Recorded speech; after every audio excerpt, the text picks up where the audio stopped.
La bancarrota económica de 2001 representó el fin de la experiencia menemista de los años 90, experiencia que incluyó la venta en masa de las empresas del Estado a cambio de títulos de deuda desvalorizados, el establecimiento de un régimen de convertibilidad con el dólar que anuló toda soberanía monetaria y que actuó como un seguro de cambio gratuito para las bicicletas financieras. La sustitución del régimen previsional estatal por las AFJP en pos de crear un mercado de capitales en pesos. La privatización de los recursos energéticos y mineros y el traspaso de la propiedad de subsuelo a las provincias, y junto con ello un avance en la llamada flexibilidad laboral que implicó un cercenamiento de derechos laborales de los trabajadores.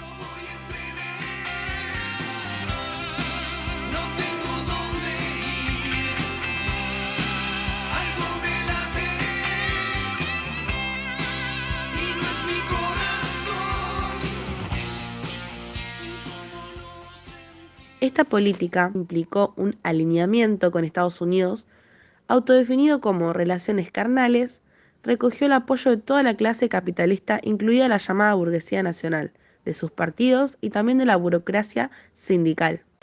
Este frente unido de la clase capitalista entró en crisis cuando el esquema económico de la convertibilidad empezó a agotarse. La crisis del tequila, de 1994, fue la primera señal de alarma. La suba de la tasa de interés que empezó a aplicar la Reserva Federal a mediados de los años 90 desató una fuga de capitales de proporciones que afectó el esquema de financiamiento de la economía argentina. En 1995, la economía argentina cayó un 4,4%. El peso argentino, atado artificialmente al dólar, no reflejaba la productividad real del país. La inflación, aunque baja, fue aumentando los costos en dólares, sin que el gobierno pueda echar mano al recurso de la devaluación. El impacto social fue enorme. Se agravaron las tendencias recesivas y la desocupación fue escalando hasta alcanzar un 20%.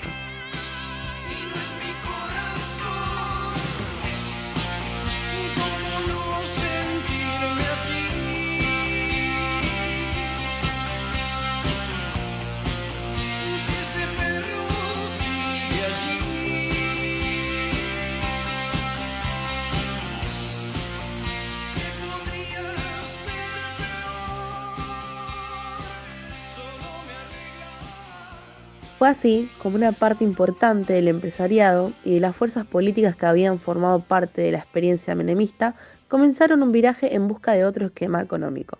Y el primer paso significativo fue la formación de la Alianza en 1997, que contó con el apoyo de Techin y de sectores de la burguesía industrial.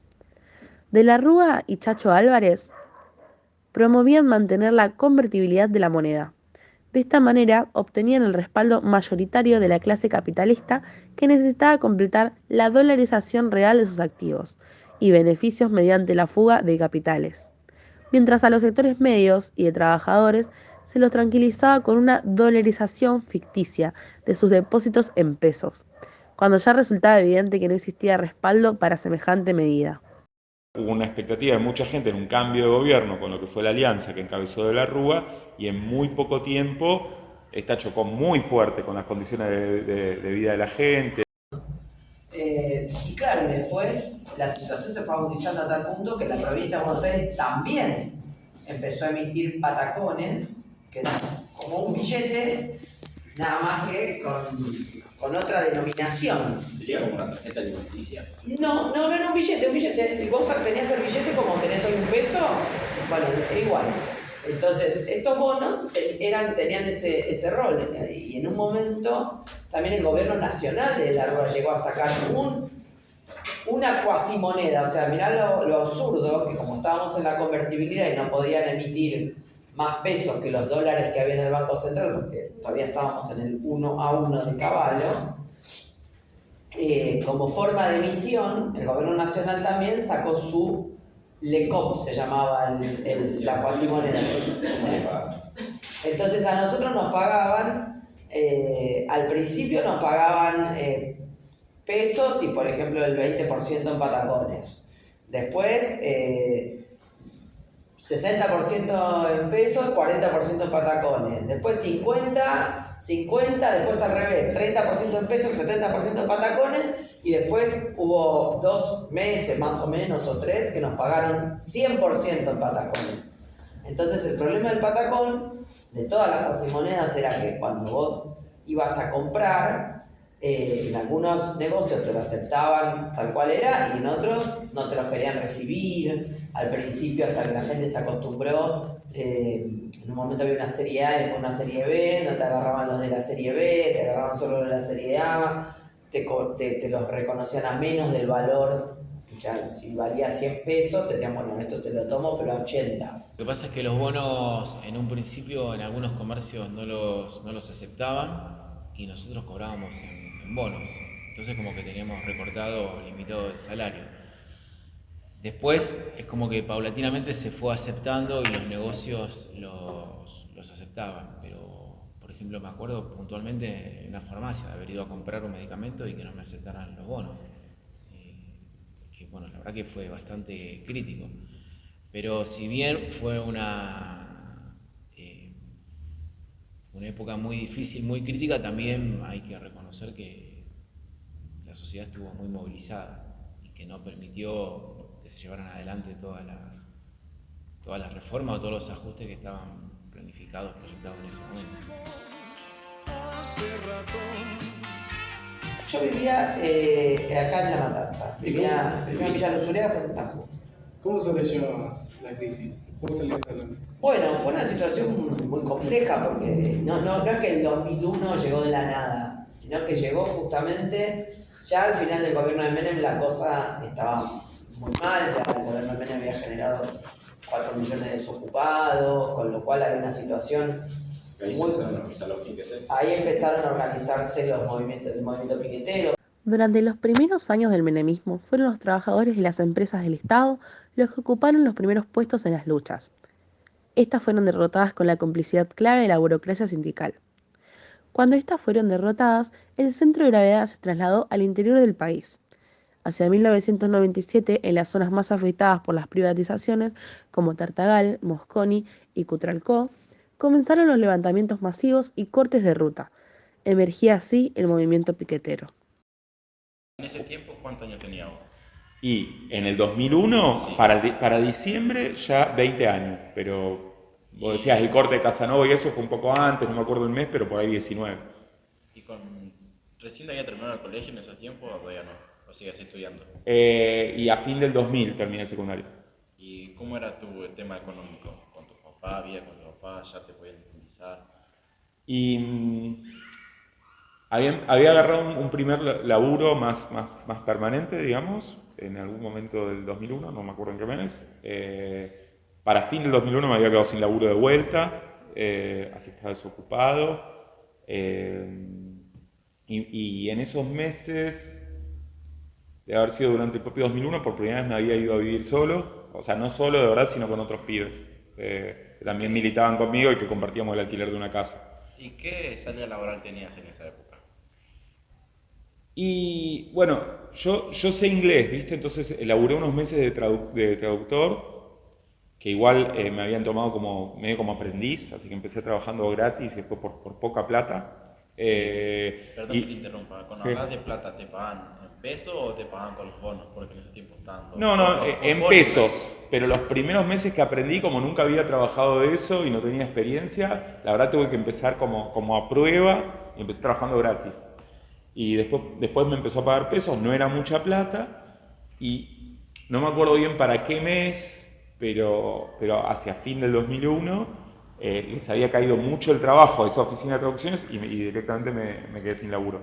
Y me acuerdo que estaba buscando trabajo de distintas cosas y estaba muy difícil. O sea, realmente cada laburo había una cola muy larga de gente, te pedían experiencia, te hacían una pregunta que era ¿hasta qué salario pedís? No te decían este trabajo paga tanto. Siempre tenías que poner cuando ibas a buscar laburo cuánto estás dispuesto vos a recibir. Entonces sabés que si hay una cola entera de gente y todo el mundo está diciendo hasta dónde se tira, es casi una competencia para abajo, ¿no? Hasta dónde te vas a tirar. Y para cualquier laburo te pedían experiencia.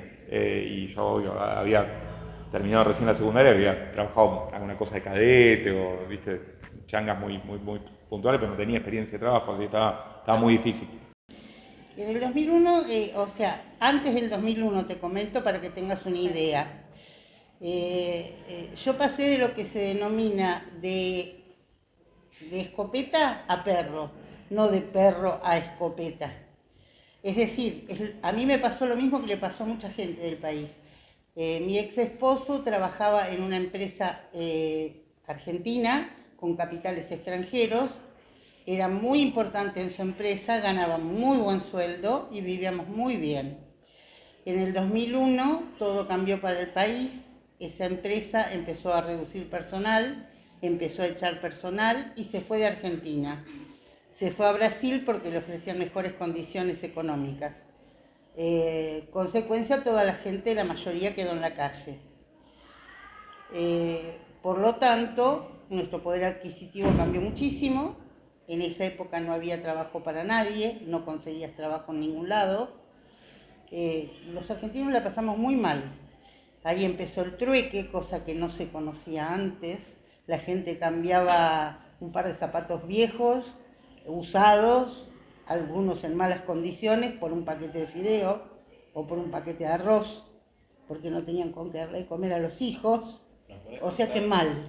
¿Me puedes contar como lo contaste antes sobre la gente que barría en tu casa? Sí, había padres de familia que pasaban no solo ofreciéndose para cortar el pasto como puede pasar ahora, chicos, porque ahora es normal que una persona se ofrezca para cortar el pasto o arreglar un jardín. Venían con una escobita, con 4 pelitos, a querer barrer la vereda, porque vos por ahí no habías barrido ese día la vereda porque no tenías ni ánimo ni ganas.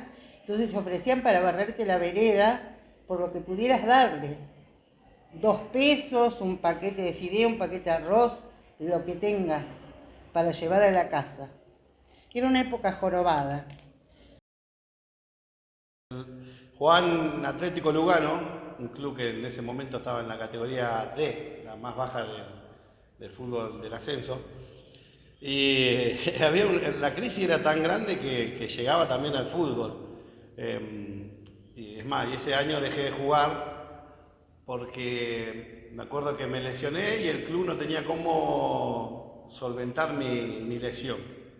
Me acuerdo el día que me lesioné fui a pedir hielo porque no tenían ni para darme antiinflamatorio, nada, los médicos. Así que todo para que veas lo mal que estaban todos. O sea, el médico venía mal, el club venía mal. Me dice anda a pedirle hielo a la casa canchero, fui y el tipo me sacó rajando enojado porque le habían cortado la luz hace 3 meses que el club no pagaba. Así que todo a mi alrededor era crisis, ¿viste? Era algo, la verdad, realmente terrible. Y bueno, como no podía jugar, el club obviamente no me pagaba, entonces me tuve que dedicar de lleno a la venta ambulante. Porque antes, entre vender un par de horas por día y entrenar y lo que me daba el club, zafaba. Pero bueno, tuve que dedicarme de lleno a trabajar en la calle. Los préstamos tomados por el gobierno de la Rúa durante su mandato incrementaron notablemente la deuda. Los mismos fueron usados para financiar la fuga de capitales del empresariado. En cambio, a los sectores medios se les confiscaron sus depósitos, primero con un corralito y luego declarando su pacificación. En 2001 yo trabajaba, era empleada, trabajaba en Walmart de San Justo. Bueno, fue una época difícil, mis viejos no laburaban, así que el único sostén de la familia en ese momento era yo.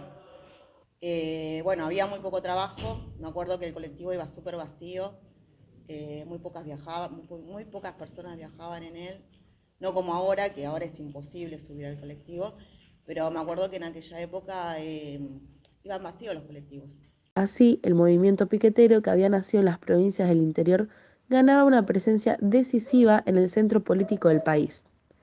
Durante 2001, el movimiento piquetero debatió en 2 asambleas nacionales de trabajadores ocupados y desocupados, una salida a la crisis y planes de lucha nacionales. Y entonces ahí empezó a haber algunos cortes importantes. Los cortes importantes Acá en La Matanza hubo una primera movilización que no llegó a ser un corte con acampe en junio del año 2000. Yo me acuerdo de la fecha porque ahí nosotros habíamos ganado el sindicato docente, SUTEBA. ¿Cuánto tiempo fue el piquete? No, ese primero fue una marcha de un día, ¿sí? Que era una novedad, y entonces tuvo una serie de respuestas y promesas por parte del gobierno de la provincia de Buenos Aires en ese momento. Como gran parte de todo eso no se cumplió y la situación sigue empeorando, en diciembre del 2000 hubo un corte de 5 días, un primer corte de 5 días en diciembre del 2000 en Ruta 3, en las vías de Casanova. Ese fue el primer corte grande en el que yo participé. Ese corte de los 5 días estaba en simultáneo con cortes en otros lados, en otros lugares del país. Entonces, finalmente en un momento se hace un acuerdo con el gobierno, los dirigentes de ese corte hacen un acuerdo con cláusulas de compromiso, y finalmente ese corte se levanta a los 5 días. Una parte de eso, luego con el tiempo se fue cumpliendo. Hubo otras luchas que fueron exigiendo que se cumplan, pero con el tiempo una parte se fue cumpliendo. Una cosa que se arrancó en ese corte fue la ampliación de la Ruta 3. Ustedes se han ido por la Ruta 3 hacia Virrey del Pino, se van a encontrar que es una ruta ancha en general, con 2 o 3 carriles. Claro, pero en ese momento la ruta era de varios carriles hasta el puente del 29. El puente del 29 para el fondo era una mano y una mano. Era imposible llegar a Virrey del Pino, que anduvieran los colectivos, era un desastre. Entonces, una de las cosas que reclamó ese piquete fue que se haga la obra para ampliar la Ruta 3 para que la gente pudiera circular y llegar a los trabajos, o que haya otras posibilidades de desarrollo. Y otra cosa que se arrancó con ese piquete fue que se termine y se abra el hospital del 32, el hospital que se llama hoy simplemente Vita, de González Catán, que lo habían empezado alguna vez, no lo habían terminado nunca más. Digo para que cosas que derivaron de ese piquete, además del reclamo de planes de empleo y demás.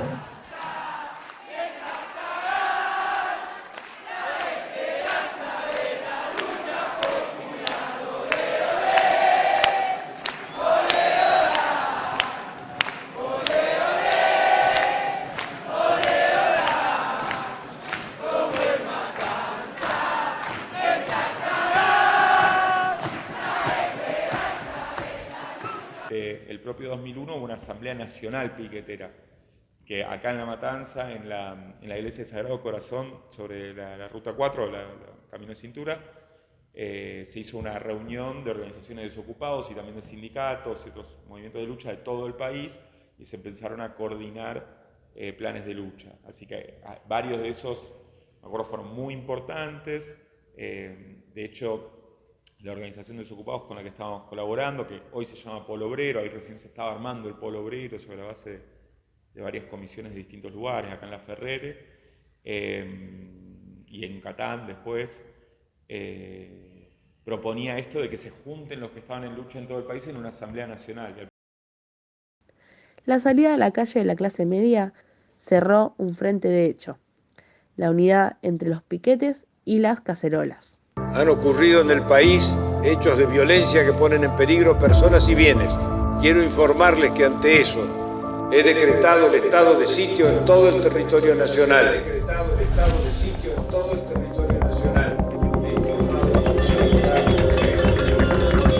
pueblo no quiere más esta girada, ¿me entendés? Ya no va más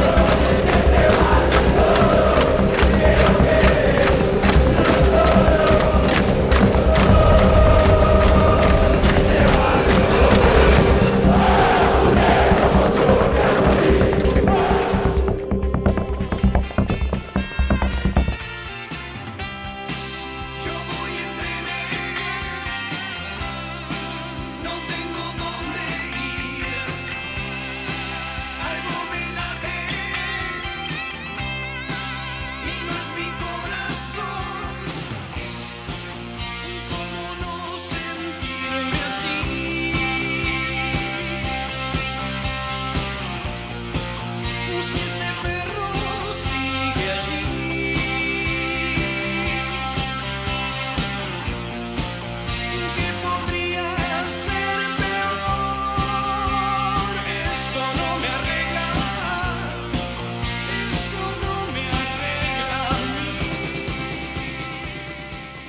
régimen político posterior a 2001 cambió sustancialmente y en buena medida esos cambios debieron corresponderse con la necesidad de la clase capitalista de lidiar con una rebelión popular que aún luego del momento de mayor vigor sigue latente, el surgimiento de un movimiento piquetero combativo, la emergencia de una nueva generación de activistas en el movimiento obrero y estudiantil.